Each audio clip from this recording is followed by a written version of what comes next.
이번에 성경 빌립보서 3장 같이 공부하시겠습니다. 제가 그리스도인의 어떤 삶이라는 주제로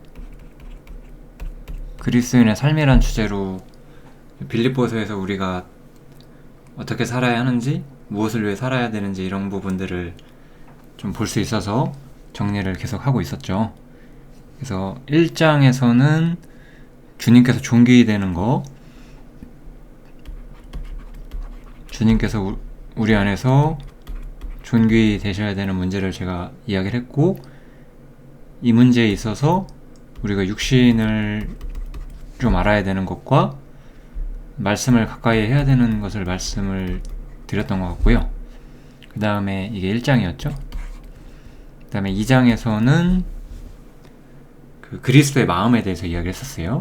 이제 3장 이야기 한번 해보겠습니다. 어쨌든 2장과 3장의 좀 가장 큰 차이점은 제가 방금 말한 것처럼 2장은 이제 그리스도 예수의 마음을 배우는 거예요. 세상에서 그분이 자신을 비웠고 이런 부분, 그분의 겸손과 내려감, 비움 이런 것들을 배웠다고 치면 3장은 약간 색깔이 다르죠. 3장은 그리스도를 얻는다는 것, 그리스도를 얻는다는 것이 너무나 귀하기 때문에 나머지 모든 것들을 배설물로 여길 수 있는 이러한 이야기를 하고 있는데, 이걸 한마디로 얘기하면 힘이에요. 힘. 사실 많은 질문들이 있죠. 그리스도인이 어떻게 하면 힘을 가질 수 있을까? 아마 이 질문 때문에, 이 질문에 대한 답을 찾는 과정 속에서 아마 제가 빌립보서를 선택을 하지 않았나 싶어요. 이런 질문들을 되게 많이 받아요. 예를 들면 이런 거죠. 이렇게 사는 게 맞다고 생각은 드는데 그렇게 살 수 있는 힘이 없다. 이제 이런 우리가 이야기들을 많이 하게 되는데, 이런 문제들을 어떻게 바울이 말하고 있는지, 이 안에서 우리가 어떻게 하면 신앙 안에서 진정한 힘을 얻을 수 있는지, 우리가 그런 것들을 같이 나눠볼 수 있을 것 같습니다. 3장에 있는 전체적인 흐름을 보면은 사실 우리는 여전히 이 땅에 살고 있다는 측면이에요. 우리가 여전히 광야에 남아있다, 뭐 이런 측면을 좀 우리가 먼저 생각을 해야 되겠죠. 그래서 우리가 이미 얻었고 이미 온전해진 것이 아니라고 말을 해요. 우리가 사실 교리적으로 봤을 때 우리가 복음이라는 측면 안에서 우리는 이미 거룩해졌고 우리는 이미 하늘에 올라가 있고 뭐 이런 이야기들도 분명히 있죠. 근데 이제 빌립보서에서는 우리는 여전히 이 땅에서 광야에서 그 영원한 구원을 향해 가는 나그네로서 우리가 살고 있다, 이렇게 말을 하고 있어요. 그래서 우리가 어디까지 이르렀든지 간에 그대로 행해야 한다. 그래서 우리는 여전히 광야에 있어서 여전히 하나님 앞에서 달려가야 할 어떤 경주가 남아있다, 이렇게 생각을 해주시면 될 것 같습니다. 이제 그럼 빌립보서 이제 처음부터 좀 전반적으로 살펴볼 텐데요. 그래서 가장 먼저 바울이 빌립보서 3장에서 하는 이야기는 육신이에요. 다시 한번 육신. 육신에서 어떤 얘기를 하냐면 이런 이야기로 시작을 해요. 여기 보면 개들을 삼가고 행악하는 자들을 삼가고 손 할례당을 삼가라라고 말을 해요. 이 이야기는 우리가 이 빌립보서 3장 전체를 살펴봤을 때, 그리고 우리가 구약 성경을 봤을 때 여기서 특별히 말하는 것은, 그러니까 믿지 않는 어떤 악인들, 그 사람들을 말하는 게 아니에요. 여기서 말하는 것은 그 잘못된 종교인들을 의미를 하고 있어요. 이 개들이란 단어는 일반적으로 구약 시대에도 어떤 하나님을 믿는다고 말하지만 실상은 하나님을 거부하는 사람들을 표현할 때 이 개들이란 표현이 나오게 되고요. 손 할례당이란 표현도 너무나 명확하죠. 이 사람들은 어떤 마음의 할례를 받은 것이 아니라 손으로 받은 할례를 받고 있는 그런 육신의 종교의 모양을 가지고 있는 걸 이야기를 하는 거죠. 그래서 육신에 대해서 이야기를 하는 건데, 특별히 여기서는 이 육신의 종교가 가진 어떤 한계점, 문제점, 이런 부분들을 좀 지적을 하고 있어요. 그렇다고 해서 이제 이런 것들이 얼마나 틀렸냐, 무엇이 얼마나 잘못되었냐를 자세히 말하는 건 아니에요. 이 육신의 종교의 문제를 말하는 책은 사실 갈라디아서죠. 이 빌립보서에서는 그런 것들을 강조해서 잘못된 점을 말하는 게 아니라 우리가 이런 육신의 종교를 떠나서 실제적인 신앙인으로서의 경험, 어떠한 삶에 헌신해야 하는지 이런 것들을 다루고 있는 거죠. 그래서 진정한 신앙이란 어떤 것이냐, 이런 부분을 주로 다루면서 결국은 여기는 그리스도 예수로 자랑을 하고 육체를 신뢰하지 않는 사람들이 바로 진짜 신앙인들이다, 그렇게 이야기를 하고 있는 거예요. 그래서 이 육신 문제, 제가 오늘 빌립보서 이야기하면서 빌립보서 1장에서도 제가 말을 했었죠. 육신이라는 문제를 빌립보서에서 좀 볼 수 있다, 이렇게 말씀을 드렸었고, 오늘 다시 한번 우리가 육신에 대해서 이야기를 또 할 기회가 생겼습니다. 육신이라는 것은 사실 개선되지 않는다는 게 가장 핵심이에요. 이 종교라는 것이 어떤 점에서는 육신을 개선시키려는 노력으로 좀 빠져들 때가 많이 있어요. 우리가 육신을 개선시키는 것을 일종의 성화라고 생각하는 경우도 있죠. 근데 이거는 약간 접근 방법이 잘못된 거예요. 여기서 제가 성화를 이야기하기에는 너무 시간이 길기 때문에 뭐 이 성화에 대해서는 제가 여러 가지 거룩에 관한 문제들에서 우리가 어떻게 세상으로부터 구별되는지 많이 말씀드렸기 때문에 뭐 여기서는 그냥 넘어가겠습니다. 어쨌든 육신을 개선하는 것은 성화라고 볼 수가 없고요. 육신의 실상은 개선되지 않는다는 게 핵심이죠. 로마서 7장에 보면 바울 사도는 내 육신 안에는 선한 것이 거하지 않는다, 육신은 선한 것이 거하지 않는다라고 분명히 말을 하고, 성경은 이 출신에 대해서 아주 명확하게 말을 해요. 육으로 난 것은 육이다, 성령으로 난 것은 영이다. 이거는 사실 이거죠. 우리 가시나무가 있고 뭐 사과나무가 있는데, 가시나무에 아무리 좋은 영양제를 주고 아무리 잘 키워도 가시나무인 거잖아요. 근원이 그렇다는 거예요. 우리 육이라는 것은 가시나무 같은 거예요. 아무리 잘 키워줘도 좋은 게 안 나와요. 내가 원하는 사과를 얻을 수가 없어요. 내가 원하는 열매를 얻을 수가 없어요. 그래서 육에 속한 사람들, 거듭나지 않은 사람들, 육신의 실체를 말하는 건데, 육에 속한 사람들은 성령의 일을 받지도 않고 미련하게 보이고 깨닫지도 못한다. 그러니까 하나님의 일을 이해할 수도 없다는 거예요. 육신을 하나님을 볼 수도 없고 선한 것이 무엇인지 알 수도 없고 실상은 개선되지도 않는다는 거죠. 이래서 육신은 어떻게 돼야 돼요? 이러면 결론이 어떻게 나오죠? 육신은 죽어야 되는 거예요. 육신은 개선되지 않기 때문에 실상 육신에게 필요한 것은 바로 죽음이다, 이거죠. 이 부분을 우리가 신앙의 경험을 통해서 굉장히 철저하게 이해할 필요가 있어요. 그래서 로마서 8장에서는 율법이 육신으로 말미암아 연약하여 할 수 없는 그것을 하나님이 하셨다라고 하면서 죄를 인하여 자기 아들을 죄 있는 육신의 모양으로 보내어 육신의 죄를 정하셨다, 정죄했다는 뜻이죠, 이게. 그러니까 육신을 끝장내버렸다는 얘기를 하는 거죠. 육신은 개선되지 않기 때문에 육신은 정죄를 받아야 된다는 거예요. 하나님은 예수님을 통해서 육신을 정죄하셨다는 거예요. 그리고 우리가 생각건대 한 사람이 모든 사람을 대신하여 죽었은즉, 이거 고린도 후서 5장이에요. 모든 사람을 대신하여 죽었은즉 모든 사람이 죽은 것이다. 한 사람이 모든 사람을 대신하여 죽었기 때문에 실상은 뭐다? 모든 사람이 죽었다는 거예요. 사람에게는 이 이야기들의 핵심이 뭐냐면 사람에게는 육신이 있다는 거예요. 근데 육신은 개선이 안 돼요. 하나님 보시기에. 그러면 이 개선되지 않은 육신을 가진 이런 사람이 하나님께 갈 수 있냐, 이거예요. 우리가 생각해야 되는 게 바로 이 문제예요. 사람의 육신이 개선되지 않는데 이런 사람이 하나님께 갈 수 있는 방법이 있냐라고 묻는 거고, 불가능하다, 이거예요. 불가능하다. 왜? 육신 때문에. 육신이 있기 때문에 사람은 하나님께 가는 길이 완전히 막혀 있다라는 거예요. 그러니까 하나님께서는 구속을 통해서 육신을 처리하셔야만 하는 거예요. 육신이 제거가 돼야지만 사람이 하나님께 갈 수가 있어요. 구속이라는 것은 그래서 우리가 이렇게 오해하면 안 돼요. 우리는 때로는 예수님께서 내 죄를 용서해 주시려고 피를 흘리셨다. 그것도 물론 있어요. 그렇지만 이 구속이라는 것은 두 가지 측면을 우리가 다 생각을 해야 되는 거예요. 이 구속이라는 것에는 그러니까 우리가 지은 죄를 용서하시는 측면도 분명히 있어요. 그렇지만 우리 육신에게 무엇을 내리는 거예요? 사망 선고를 하는 거죠.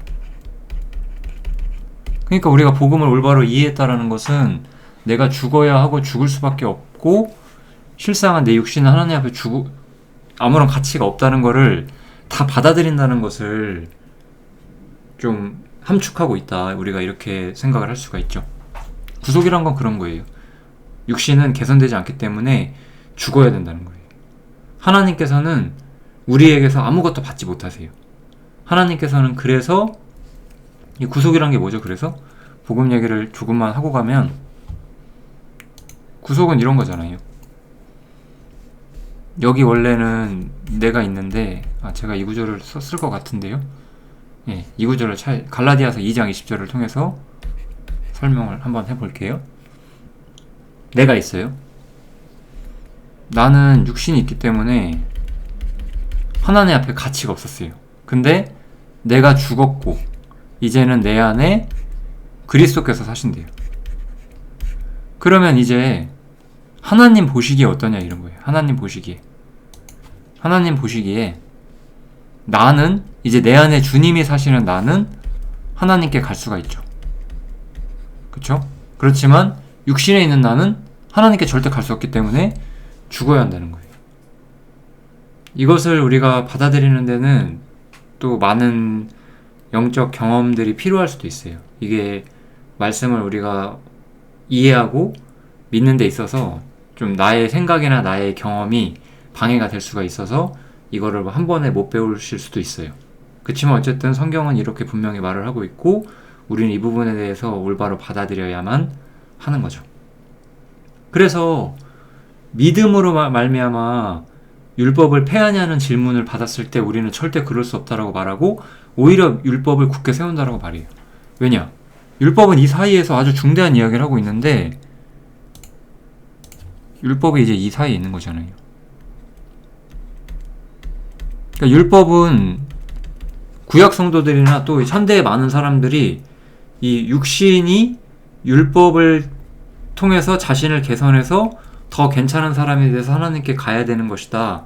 이렇게 여전히 우리가 생각하기가 좋아요. 그렇지만 성경은 절대로 그럴 수 없다라고 말하고 믿음, 구속이 오히려 율법을 굳게 세운다라고 말해요. 왜 구속이 율법을 굳게 세우냐? 율법은 우리의 행위를 교정해서 우리를 개선시켜서 하나님께 가는 게 아니라 율법이 우리를 오히려 정죄해요. 율법이 우리를 정죄해서 우리를 사망 선고를 때려버리죠. 그래서 이제 나는 십자가에 못 박히게 되는 거예요. 그리스도와 함께. 그래서 이제는 내가 산 것이 아니게 돼요. 율법에 의해서 내가 저주를 받고 정죄를 받았으니까요. 그래서 구속이 오히려 율법을 굳게 세우고 육신은 우리에게 아무런 가치가 없다.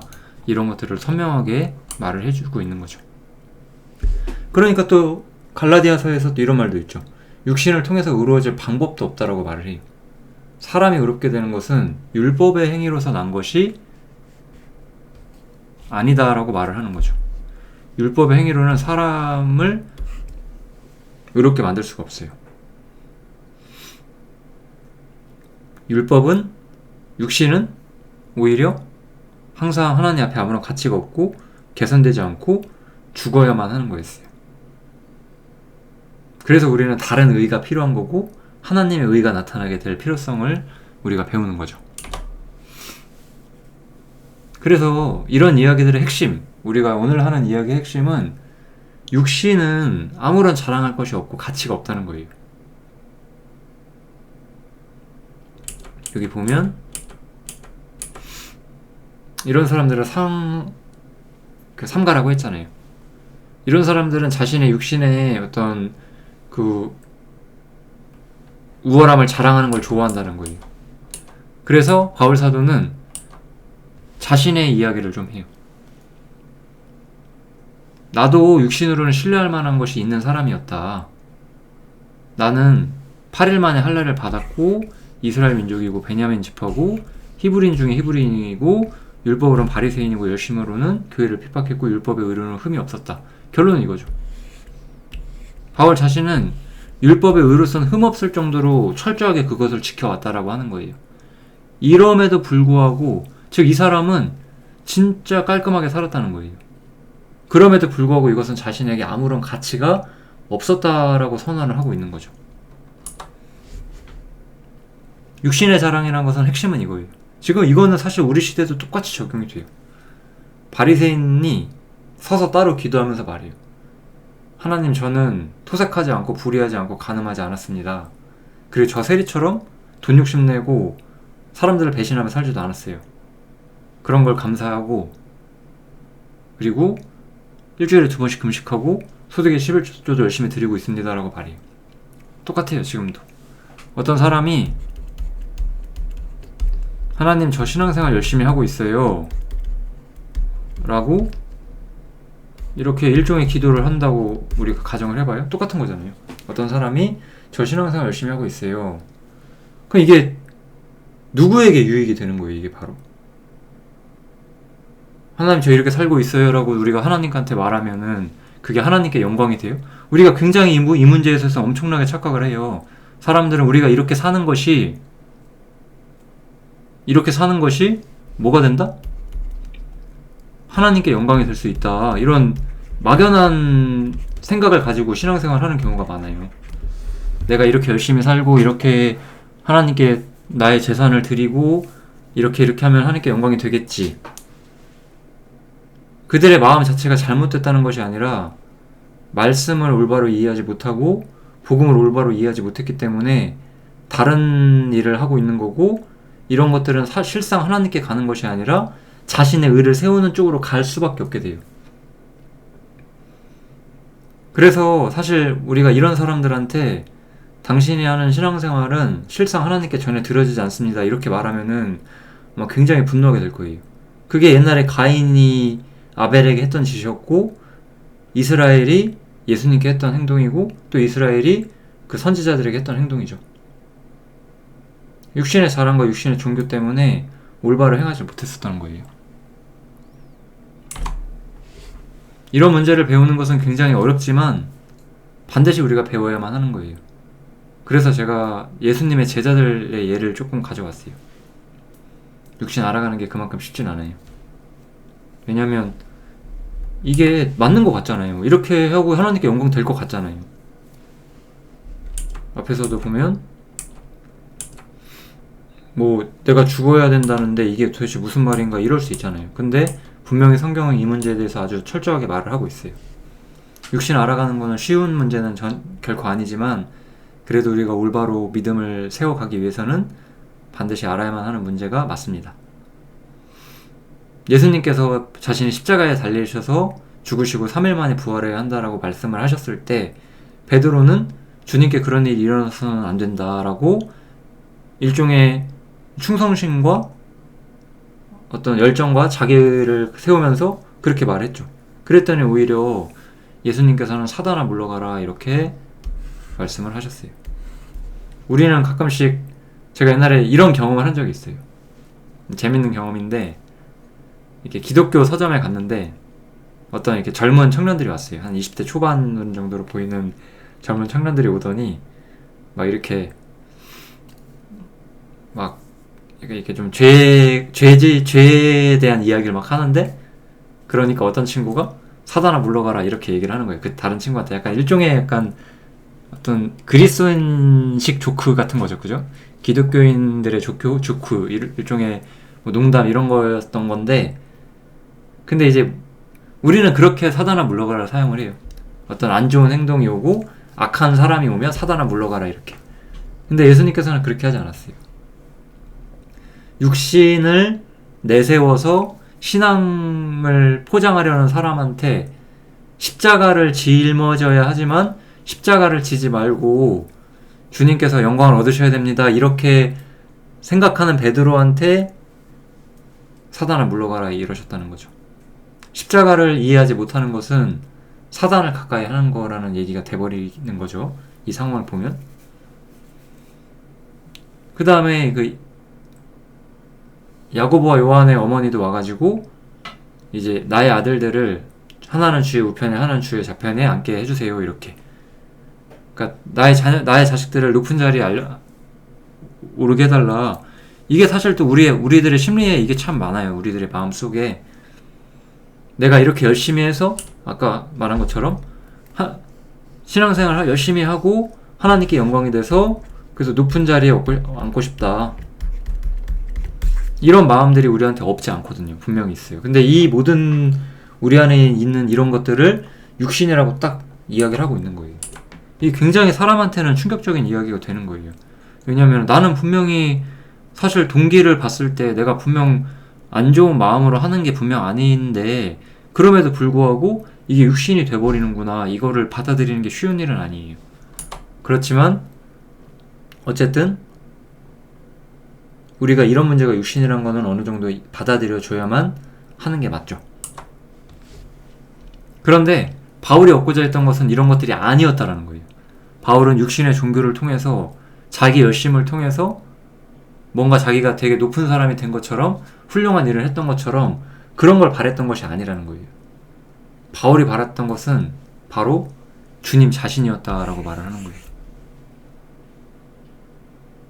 나는 주님을 얻기 위해서 모든 것을 잃어버리고 배설물로 여기고자 한다. 바울에게 가장 귀중했던 것은 바로 예수님 자신이었다는 거예요. 한번 앞에 있는 사람들하고 비교를 해보세요. 이 사람들은 일반적으로 예수님이 제일 귀하기 때문에 이렇게 한다라고 말을 해요. 근데 사람은 이런 과정 속에서 예수님이 귀한 게 아니라 자기가 귀해져요. 내가 귀하기 때문에 내가 잘 살아야 돼. 내가 잘 살아야 내가 높은 사람이 돼. 내가 열심히 신앙생활하고 하나님께 영광을 올려야 내가 하늘에서 더 복을 받을 수 있어. 이런 식으로 굉장히 자기중심화가 돼버린다는 거죠. 바울 사도는 이런 것들을 본 것이 아니라 예수님 자신을 봤다라고 말을 하는 거예요. 그래서 모든 것을 잃어버리기를 오히려 바랬다. 이렇게 말해요. 이 사람은 무언가를 잃어버리는 걸 바라고 있는 사람이 아니에요. 왜냐하면 이런 모든 과정 속에는 어떤 인간의 생각, 육신이라는 것이 개입이 되고 육신은 이런 과정 속에서 높아지려고 하는 거죠. 이게 가장 다른 거예요. 바울은 높아지길 바라지 않았고 주님과 함께 십자가를 짊어지기를 바랐었다는 거예요. 십자가를 짊어진다는 거는 그냥 신앙생활 열심히 해서 뭐 그런 게 아니에요. 우리는 일반적으로 많은 교회에서는 신앙생활 열심히 해서 그 교회 안에서 보상을 받아요. 뭐 교회 안에서 뭐 직분을 얻고 사람들이 존경해주고 이런 것들을 바래요. 근데 바울이 바랬던 건 그런 것들이 아니었다는 거예요. 그냥 주님 자체를 바랬다. 바로 이거죠. 그리스도가 존귀하다는 것은 바로 이런 뜻인 거예요. 바울 사도는 주님이 가장 존귀했기 때문에 다른 어떤 것들도 그 사람에게는 전혀 존귀하지 못했다는 거예요.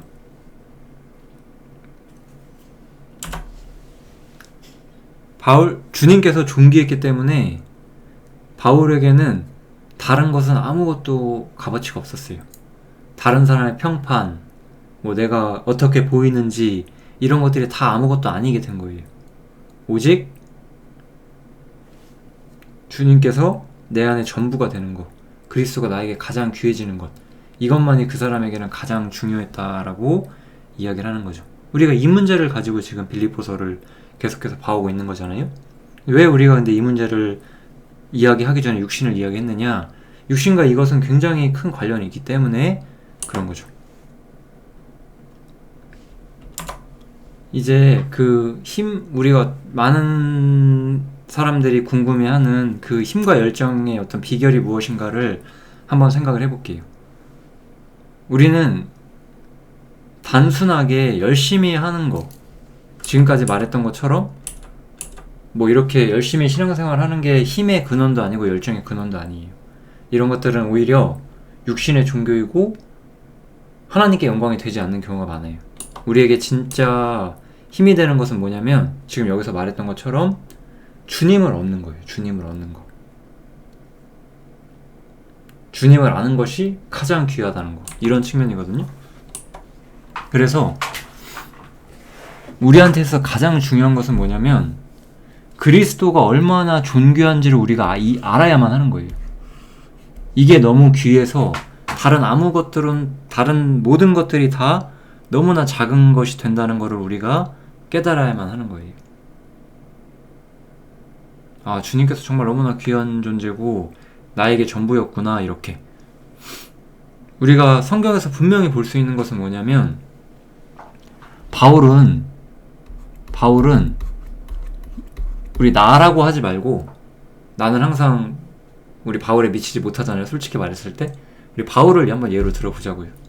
바울은 그리스도께서 그 사람의 정말 전부라고 말할 수 있을 정도로 굉장히 바울은 그리스도께서 존귀한 존재로서 세워져 있었어요. 이렇게 되기까지 여러 가지 많은 경험들이 분명 있었을 것이고, 제가 이 문제도 어떤 성령 충만이라든가 이런 주제들을 통해서 여러 번 말씀을 드리긴 했었던 것 같아요. 근데 이제 뭐 그 얘기를 오늘 또 할 수는 없으니까 오늘은 좀 이 존귀함을 어떻게 유지하느냐, 이 얘기를 좀 하고 싶은 것인데, 우리도 복음을 알아요. 우리도 복음을 알기 때문에 주님께서 얼마나 존귀한 존재인지는 우리가 모르는 건 아니에요. 그냥 우리도 이 개념에 대해서 우리도 막연하게 좀 개념적으로는 우리도 이거에 동의는 하고 있어요. 그죠? 뭐 이거에 동의하지 않는 그리스도인들은 없겠죠. 그리스도께서 얼마나 존귀한지를 우리가 다 인정을 하죠. 그런데 왜 이게 우리가 실제적으로 왜 바울처럼 살지 못하느냐? 먼저 답을 말하고 성경을 볼 건데, 왜 우리가 바울처럼 실제적으로 그렇게 살지 못하는가 하면은, 우리는 이 존귀함을 다 미래로만 생각을 하는 경향이 많아요. 나중에 우리가 영광을 얻을 것이다. 혹은 나중에 우리가 상을 받을 것이다. 뭐 이런 식으로. 혹은 지금 당장 뭔가 내 앞에 있는 아주 시급하게 보여지는, 내가 보기에는 아주 시급하게 보여지는 그런 문제 때문에, 그래, 주님 믿고 영광 얻는 건 나중 문제니까 지금 당장 급한 이거부터 하자. 이런 생각들도 우리를 굉장히 많이 방해해요. 그래서 사실 많은 현재적인 문제들 때문에 우리가 영성과 힘을 뺏기게 돼요. 그런데 바울은 현재 시점에서 이제부터 우리가 배울 이 빌립보서 3장의 중반부예요. 우리가 지금 이 이야기, 내가 유익했던 것들 모든 것도 해로 여기고 이런 것들이요. 이런 이야기들 핵심에 뭐가 있냐면, 바울 사도는 이 현재의 시점에서 자신에게 그리스도께서 전부라고 계속해서 말하고 있는 거예요. 내가 옛날에 이랬었다가 아니라 지금 전부라고 말하고 있는 거예요. 지금. 바울 사도는 그래서 그냥 일반적으로 항상 그리스도를 얻는 것이 바울의 항상 유일한 목적으로서 살아왔었다. 우리가 그렇게 볼 수가 있어요. 처음에 우리가 살펴봤던 성경이 이거잖아요.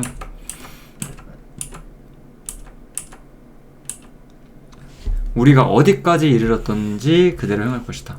바울 사도에게는 항상 이것이 현재의 문제였다라는 거예요. 항상 내가 예전에 얼마나 수고했느냐, 내가 앞으로 어떨 것이냐가 아니에요. 지금 어떨 것이냐라는 이야기를 하고 있어요. 항상. 그래서 이 현재적인 문제를 우리가 받아들이는 것이 아주 가장 시급하고 중요한 문제다. 먼저 이렇게 답부터 얘기를 하고 말씀을 살펴보겠습니다. 그래서 우리가 신앙을 현재적인 것들로 가장 이끌어주는 게 뭘까? 우리가 신앙이 항상 세상 일보다 밀려나는 것은 뭐냐면은, 우리가 세상살이에 여러 가지 복잡한 일이 있을 때 그냥 세상 일이라고 해볼게요. 세상 일이 있고 신앙적인 일이 있다 쳤을 때, 이게 우리 눈에, 그러니까 여기 내가 있어요. 이거는 가까이 보이고 이거는 멀리 보이는 게 큰 거예요.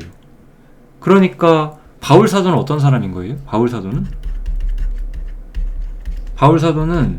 신앙이 가까이 보이고 세상 일은 멀리 보이는 거예요. 작게 보이는 거죠. 이 시선의 차이가 우리의 삶을 굉장히 많이 변화시키는 거예요. 근데 이렇게 되기 위해서 필요한 것이 무엇이냐, 그것을 조금 말씀드리고 싶어요. 이게 우리한테 실질적으로 필요한 문제겠죠. 이 신앙을 현재 진행으로 이끌어주는 것, 신앙을 시급하게 내 앞에 있는 중요한 문제로 보게 해주는 것은 제 생각에는 발시즘이에요. 우리 이 목욕이라는 거, 이 발시즘, 이 요한복음 13장의 교훈은 너무나 보편적이고 잘 알려져 있는데, 사람은 죄인이고 더러웠어요. 근데 예수님께서 우리를 깨끗하게 해주셨어요. 우리는 하나님께서 깨끗하게 시켜주셨고 이제는 하나님 나라에 가기에 당당한 존재가 되었어요. 그래서 우리는 깨끗한데, 문제는 뭐냐면 사람이 여전히 이 땅을 디디고 살고 있고 이 땅에 있기 때문에 발은 더러워진다는 거예요. 그건 우리가 세상과 접하고 있기 때문에 세상 속에 있는 것들이 우리한테 묻게 되고, 그렇기 때문에 발은 계속 씻어야 한다라고 이야기를 하는 거거든요. 그래서 이 문제는 세상과 우리가 끊임없이 구별돼야 하는 문제를 말하고 있는데, 여기서 중요한 것은 이 발 씻음이 돼야 되는 결론인데 발을 어떻게 시키냐는 거예요. 하나는 여기서 본 것처럼 예수님께서 직접 우리 발을 씻겨주시는 측면이 있고, 또 하나는 너희가 서로 발을 씻겨야 한다는 거죠. 여기 보시면 내가 주와 선생이 되어 너희 발을 씻겼고 너희도 서로 발을 씻겨야 한다라고 말을 해요. 그러니까 우리의 발 씻김은 주님을 통해서 그리고 서로를 통해서 이루어지게 되는 거예요. 그러니까 우리는 어떻게 발 씻음을 해야 되는 거예요? 내가 스스로 내 발을 씻는 것이 아닌 거예요. 주님께서 내 발을 씻겨주셔야 되고 형제가 내 발을 씻겨줘야 돼요. 그러면 어디서 우리가 주님께서 내 발을 씻겨주고 형제가 내 발을 씻겨주게 될까요? 이게 가장 핵심적인 문제가 되는 거겠죠? 그러니까 결론은 말씀과 교제가 될 수밖에 없어요. 왜냐하면 나의 발을 누가 씻겨주냐는 거예요. 주님께서 씻겨주신다는 거예요. 뭐를 통해서요? 이거는 말씀을 통해서라고 우리가 생각하지 않을 수가 없는 거예요. 그죠? 그 다음에 형제들, 서로가 우리가 발을 씻겨준대요. 이건 그러니까 교제를 통해서라고 우리가 말할 수밖에 없는 거죠. 대화라는 것은, 말이라는 것은 우리가 무언가랑, 그러니까 일종의 이제 상호작용을 한다는 거는 생각보다 굉장히 많은 힘을 가지고 있어요. 한번 우리가 이런 얘기를 해보죠. 나라는 사람이 있는데, 이렇게 여기 여러 사람이 있는데 맨날 보험 얘기만 한다고 생각을 해보세요. 보험 얘기. 야, 그거 너 아직도 보험도 안 들었냐? 너 아직도 뭐도 안 했냐? 대비해. 그러면 계속 이런 말만 듣고 있으면은, 아, 나도 보험 들어야 되나? 약간 이렇게 되는 거거든요.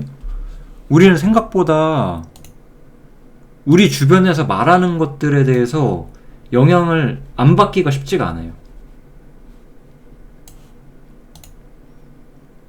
이게 생각보다 우리의 삶에서는 굉장히 중요한 거거든요. 그러니까 나라는 사람의 생각을 형성할 때 이 생각이 외부적인 요인으로 계속해서 영향을 받을 수밖에 없어요, 사람은. 근데 여기서 이제 문제가 되는 거죠. 우리가 이렇게 생각을 해보죠. 하늘에 대한 이야기가 들리고 세상에 대한 이야기가 들려요. 근데 이 하늘 이야기가 더 많이 들리고 이것들이 나에게 가까워지면 가까워질수록 세상 이야기는 작게 들릴 수 있는 거고 반대가 될 수도 있는 거죠.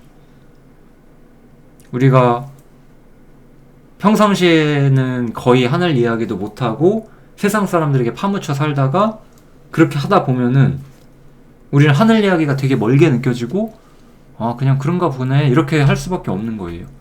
그래서 발 씻음이 안 되고 있는 거죠. 그런 상태인 것은. 그러니까 우리는 모이기를 힘써야 되고 말씀을 가까이 해야 돼요. 단순히 그냥 의무적으로 또 이거를 이렇게 생각할 수가 있어요. 그래, 그리스도인은 말씀을 듣고 교제에 참석하고 뭐 형제자매를 보는 게 의무야. 그러니까 해야 돼. 이런 마음 자체로 보라는 게 아니에요. 우리가 진짜로 해야 되는 일은 뭐냐면 주님을 가까이 해야만 하고 주님을 가까이 하는 수단이 뭐냐라는 거예요. 그것은 말씀과 교제라는 뜻이에요. 그러니까 이 교제라는 것은 그냥 형제자매 만나서 세상 얘기하는 게 아니겠죠. 세상 얘기를 해버리면 사실 그것은 하늘 얘기가 아니게 돼버리잖아요. 그래서 우리가 하늘에 대한 이야기를 할 수 있고 주님의 말씀을 받아들이고 이런 모든 과정들을 통해서 내 안에, 내 귀에 어떤 이야기가 더 많이 들어오고 그것을 통해서 나의 가치관에 어떠한 영향을 미칠 수 있느냐, 이런 게 되게 중요한 거예요.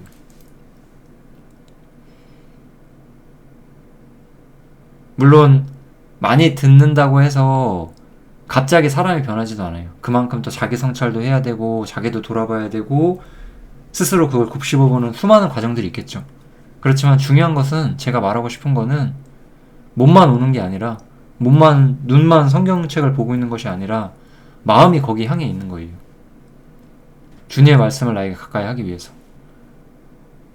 제가 지금 고른 두 성경에는 사실 여러 가지 이야기가 있어요. 첫 번째, 성경을 그냥 우리가 의무적으로 읽어야 되는 걸까요? 그게 아니라 예수님께서 우리에게 무엇라고 말씀하세요? 우리는 떡으로 사는 것이 아니라, 이게 세상이잖아요. 쉽게 말해. 세상에 있는 그런 문제로 사는 것이 아니라 우리는 성경을 통해서, 말씀을 통해서 하늘에 연결되어서 하늘의 원리를 가지고 사는 사람들이라는 뜻인 거잖아요. 그러니까 성경을 가까이 해야 되는 게 맞겠죠. 그리고 우리는 서로 돌아보고 사랑과 선행을 격려하면서, 우리는 하늘을 추구하고 주님을 추구하고 영원을 사모하는 그런 사람들이구나, 주님이 우리 삶에서 현재 지금 가장 중요하구나를 끊임없이 반복을 하는 거예요.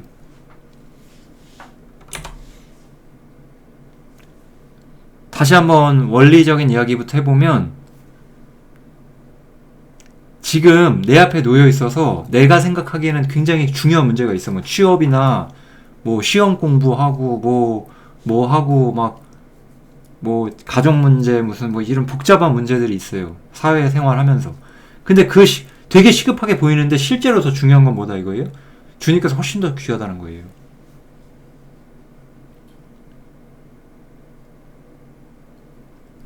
우리가 그게 더 귀하다는 거를 놓치게 될 수 있다는 거예요.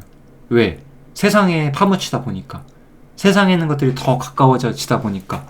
우리는 그러니까 세상으로부터 초연해져야 되는 건데, 그 초연해지는 데 있어서 가장 강력한 도움을 주는 것들이 말씀과 교제다, 이렇게 이해를 해주시면 좋을 것 같아요.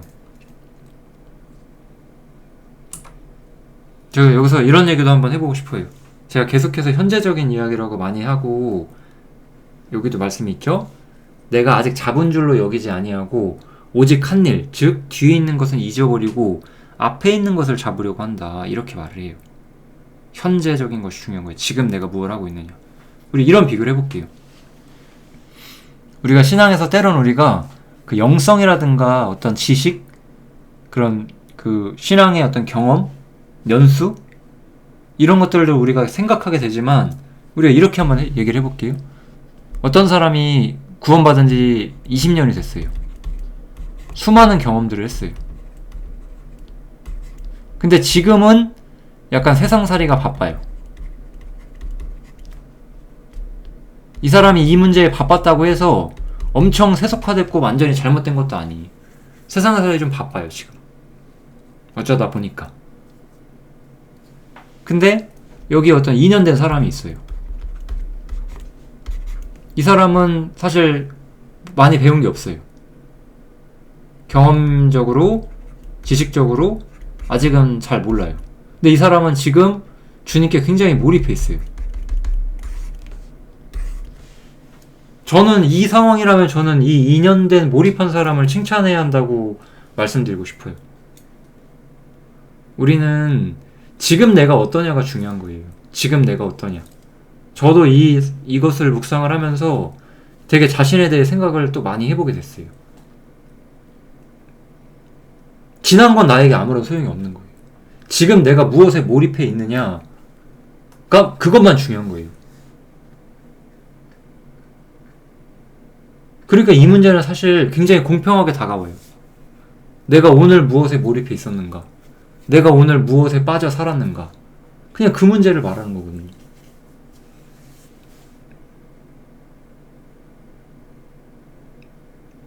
우리가 이런 얘기도 할 수 있어요. 나는 주님이 더 중요한지 모르겠어. 그건 주님이 정말 중요한지 모르겠단 말은 아니잖아요. 나도 그걸 알긴 아는데 내 몸이 안 움직여. 왜 안 움직이는 거예요? 말씀과 기도가 실제적으로 이루어지고 있지 않기 때문에 가치관 형성 속에서 내 생각에 시급한 것들이 더 귀해 보이기 때문에 신앙은 나중에 생각하자, 약간 이렇게 돼버리게 되는 거겠죠. 그치만 주님이 더 존귀해졌을 때 다른 모든 것들은 우리한테 작게 되고, 그냥 우리는 마땅히 지금의 상황을 감내하면서 십자가를 짊어지고 자기 부인을 하면서 더 중요한 주님을 향해서 우리가 살아가는 것이 가능해진다라는 거예요. 이런 점에서 우리는 가끔씩 또 이 경험이나 영성, 어떤 뭐 여러 가지 이런 것들을 고민하게 될 때도 있어요. 내가 지금 왜 이걸 모를까? 왜 나는 이게 깨달아지지 않지? 근데 저는 오히려 그 사람이 얼만큼 깨달았든지 그거를 떠나서 그 사람이 지금 몰입돼 있느냐, 얼마나 주님께 몰입해 있느냐, 그게 더 중요한 것 같아요. 어떤 사람이 나는 에베소서의 어떤 총체적인 그런 개념을 이해했어. 근데 지금은 주님께 몰입하지 않고 살아요. 근데 어떤 사람은 이제 구원받은 지 얼마 안 되고 해서 죄사함밖에 이해를 못했고 다른 부분을 아직 잘 모르겠지만 지금 주님께 굉장히 몰입해 있어요. 그러면 그 형제를 칭찬해야 되는 게 맞고, 오히려 많은 것들을 배웠다고 하지만 지금은 주님께 몰입하지 않은 사람이 그 형제를 보면서 나도 저렇게 더 몰입해야 되는구나, 나를 좀 돌아봐야 되는구나, 이렇게 하는 것이 저는 더 바람직하고 건강한 모임이다, 그렇게 생각이 듭니다. 이미 지나간 경험, 이미 지나간 승리를 붙잡고 사는 것은 굉장히 어리석은 일이에요, 신앙에서는. 그죠? 지금 내가 어디에 붙잡혀 사느냐, 내가 지금 주님께 붙잡혀서 다른 것들이 얼마나 작아져 있느냐, 그것이 중요한 거죠.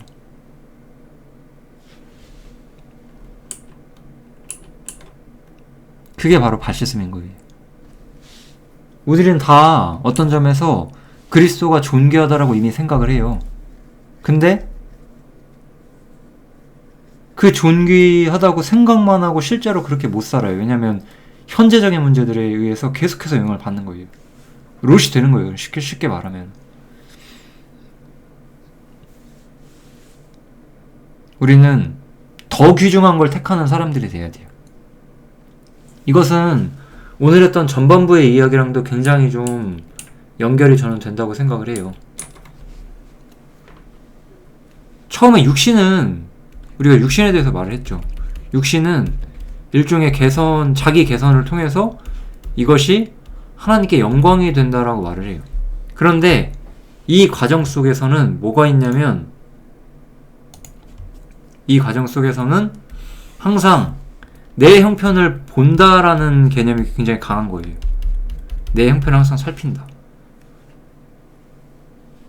근데 우리가 오늘 살펴본 건 뭐죠? 주님께서 내 안에서 존귀히 되고 내가 주님께 사로잡혀 살 때, 내가 주님께 사로잡혀 있을 때 이게 뭐예요? 주님께 사로잡히고 주님께 존귀히 됨으로써 나로부터 자유해지는 거예요. 나로부터 자유해진다는 게 무슨 얘기겠어요? 내 형편으로부터 자유로우시는 거죠. 이 이야기는 이제 빌립보서 4장으로 우리가 이어지게 될 거예요. 세상을 초월하는 문제로 우리가 나아가게 될 거예요. 내 형편으로부터 자유해지는 것이 바울 사도가 경험했던 최상의 영성이었고, 우리가 그것을 유지하기 위해서는 내가 지금까지 무엇을 해왔냐는 중요하지 않은 거예요. 저도 구원받은 연수가 짧진 않아요. 그치만 일반적으로 시간이 흐르면서 더 주님께 사로잡혀 있는 건 맞지만 매일매일을 따져보면 반드시 그런 건 아니에요. 옛날에 내가 구원받은 지 1, 2, 3년밖에 안 됐을 어느 하루, 그때 정말 아는 게 없었지만 주님께 진짜로 몰입돼 있었던 그런 하루가 있었고, 지금은 더 많이 배웠지만 그렇지 못한 하루도 있어요. 분명히. 그럼 나는 그때보다 오늘 하루를 충성되게 살지 못한 건 맞아요. 그런 마음이 좀 필요하다고 생각을 해요. 현재 내가 어떻게 살아가고 있느냐, 현재 내가 무엇에 사로잡혀 살아가고 있느냐. 너무 어떤 지식이나 교리, 뭐 나의 영적 상태, 뭐 혹은 뭐 우리가 로마서 같은 걸 보면 이제 해방 뭐 이런 거 여러 가지로 막 내가 지금 얼마나 이해하고 있느냐. 사실 저는 그런 거보다 더 중요한 것은 내가 얼마나 지금 몰입하고 있느냐, 그거 같아요. 죄사함만 아는 사람도 사실 정말 주님께 몰입하며 살 수 있어요. 그러다 보면 언젠가는 육신도 이해하게 될 거예요. 물론 이제 죄사함만 알면 아까 앞부분에서 말했던 육신이란 거를 잘 모를 수도 있을 거예요. 그렇지만 어쨌든 주님께 정말로 몰입해서 사는 사람들은 주님께서 다 열어주실 거예요. 저도 분명히 잘 몰랐던 시절이 있었고 주님께 몰입해 왔고 지금까지 온 거일 거겠죠. 다시 한번 되게 현재가 중요하구나, 내가 지금 어디에 몰입하며 살아야 하느냐, 이 부분에 대해서 좀 저 자신도 다시 한번 되게 교훈을 받는 그런 시간이었어요. 이 빌립보서 3장을 보면서.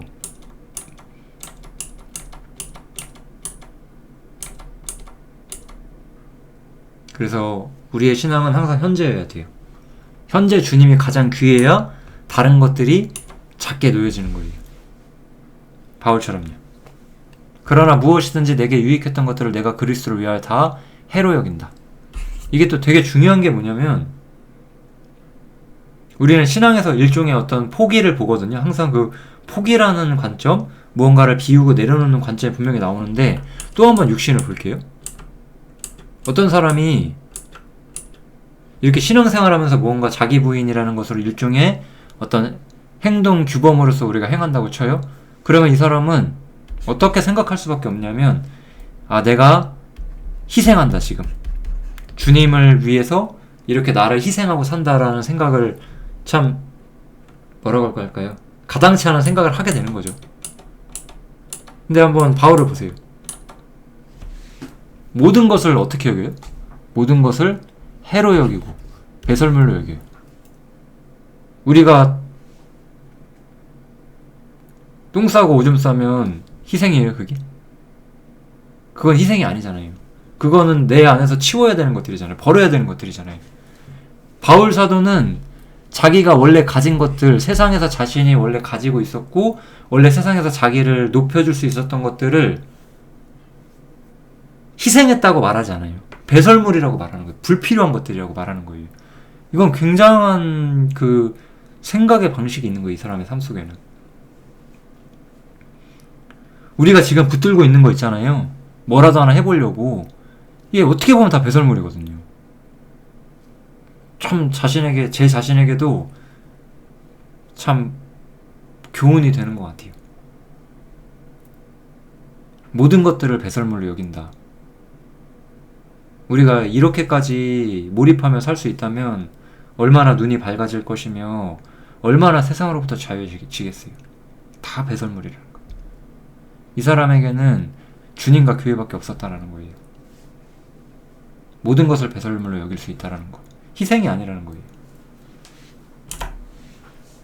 우리가 주님께 몰입돼 있으면 이런 것들이 다 이루어지게 돼요.